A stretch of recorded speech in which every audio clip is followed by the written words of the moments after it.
Hall effect sensor எப்படி இருக்குது, அந்த அதில் வந்து எப்படி அமைஞ்சிருக்கு, இது எப்படி வந்து ஒர்க் ஆகுது, ஒரு ஆக்சிலேட்டர் கொடுத்தோம்னா ஏன் வேகமாக ஸ்பீடாக போகுது, அந்த ஸ்பீடாக போகிறதுக்கு மோட்டாருக்கு எப்படி கரண்ட்டு கூட போகுது அப்படிங்கிறத நம்ம பார்க்கலாம் இன்றைக்கி.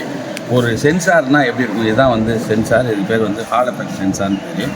எப்போதுமே சென்சார்னாலே 3 ஒயர் இருக்கும். பார்த்திங்கன்னா இதில் பார்த்திங்கன்னா ரெட் கலர் ஒயர் இருக்குது, இது வந்து ப்ளூ கலர் ஒயர் இருக்குது, இது வந்து பிளாக் ஒயர் இருக்குது.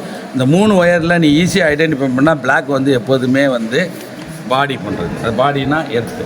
அது வந்து என்ன, இன்னொன்று பார்த்தீங்கன்னா இன்புட்டு அவுட்புட் 2 இருக்கணும். பார்த்தீங்கன்னா பாடி பண்ணுறது விட்டுரு. இன்புட்டுனா எது அப்படின்னா அந்த ரெட் கலர் தான் இன்புட்டு. அந்த இன்புட்டு எல்லா சென்சார்னாலே அது 5 வோல்ட்டு தான். எல்லா சென்சாரும், அது நீ இன்ஜினுக்கு வர்ற சென்சார், அது மேப் சென்சாராக இருக்கட்டும், ஓட்டு எல்லா இதுக்கும் பார்த்திங்கன்னா 5 இதுதான் வோல்ட்டு தான் இருக்கும். நம்ம எலக்ட்ரிக்கலுக்கு இது வந்து ஹால் எஃபெக்ட் சென்சாரில் 5 வோல்ட்டு தான் இருக்கும். இது வந்து என்னென்னா இதுதான் ப்ளூ கலருக்கு வருது பாரு, அதுதான் வந்து நம்ம எவ்வளோ ஆக்சிலேட்டர் திருவுறோமோ அந்த அளவுக்கு இது வந்து அவுட்புட்டு கொடுக்கும். இப்போ நீ லைட்டாக திருவினா, கொஞ்சமாக திருவினா 1 வோல்ட்டு 2 வோல்ட்டு கொடுக்கும். நல்லா திருவினா 3 4 வோல்ட்டு வரைக்கும், அது 5 வோல்ட்டு வரைக்கும் இது வரும். ஃபுல்லாக திருவினா 5 வோல்ட்டு வரும். அப்போ என்னென்னா நம்ம வந்து மேக்ஸிமம் வந்து இதுதான், இதை வச்சு தான் நம்மளுக்கு வந்து இந்த பேஸ் பண்ணி இந்த கண்ட்ரோலர் என்ன பண்ணோம்னா மோட்டாரை வந்து வேகமாகவோ கம்மியாகவோ சுற்ற வைக்கும். இப்போ புரியுதாப்பா? அப்போ என்னென்னா ஒரு சென்சாருங்கிறது இது தான்.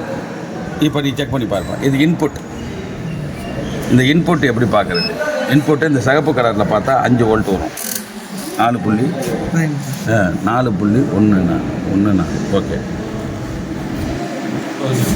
இந்த அவுட்புட்டுங்கிறது சரி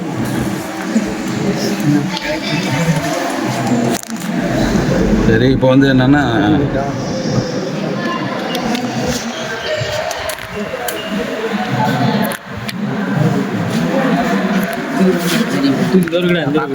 இப்படியே வண்டி இதாகிடக்கூடாது.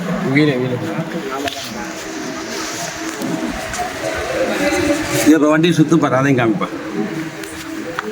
இல்லை ரொம்ப ஸ்பீடு போகணும். ஸ்லோ ஆகிடுச்சு.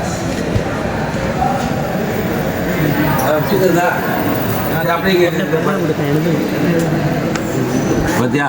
இப்போ வந்து 3 வோல்ட்டு வந்து என்னென்னா அவுட்புட்டு கிடைச்சிருக்கு. இன்புட்டு 5 வோல்ட்டு தான். நீங்கள் 3 வோல்ட்டு போனால் அந்த அளவுக்கு ஸ்பீடு சுற்றும். 4 வோல்ட்டு போனால் இன்னும் வேகமாக சுற்றும். அவ்வளோதான். இப்போ புரியுதாப்பா? இது தான்ப்பா இந்த மோட்டாரை வந்து எப்படி நம்ம கண்ட்ரோல் பண்ணுறோம். அப்போ இந்த சென்சார் எப்படி இருக்குது, இந்த சென்சார் ஒர்க் ஆகலைன்னா எல்லாமே இப்போ நம்ம உங்களுக்கு எல்லாருக்குமே இது மட்டும் இல்லை, எங்கே போனாலும் சென்சாருங்கிறது நம்ம ஒன்று கொடுத்துட்டு அதுக்கு தகுந்த மாதிரி ரிட்டர்னை வச்சு நம்ம அங்கே கொடுத்ததை நம்ம திருப்பி வாங்குறப்ப எவ்வளோ, இதை வச்சுட்டு நம்ம வந்து என்னென்னா நம்ம இயக்கலாம். அதுதான் சென்சார். ஓகேயா? எல்லாமே வோல்டேஜில் தான் அது கொடுக்கும். அதனால் நீங்கள் எப்போதுமே இன்புட் வோல்டேஜ் 5. இதை பார்த்துட்டு இதோட நீ 5 இல்லைன்னு வச்சுக்கேன், இந்த சென்சார் போயிடுச்சுன்னு இருக்கும். ஓகேயா? நீ படித்தது அது. இந்த 5 வோல்ட் இல்லைன்னா நீ கண்டிப்பாக இந்த இது வந்து போயிடுச்சு, இது நீ ஒர்க் ஆகாது. அவ்வளோதான். அதே மாதிரி அவுட்புட்டு நீ ஆக்சிலேட்டர் கொடுக்குற அவுட்புட் வரல, அது போயிட்டு அப்போ வந்து நம்ம வேறு எதுவும் மாற்றணும். ஓகே.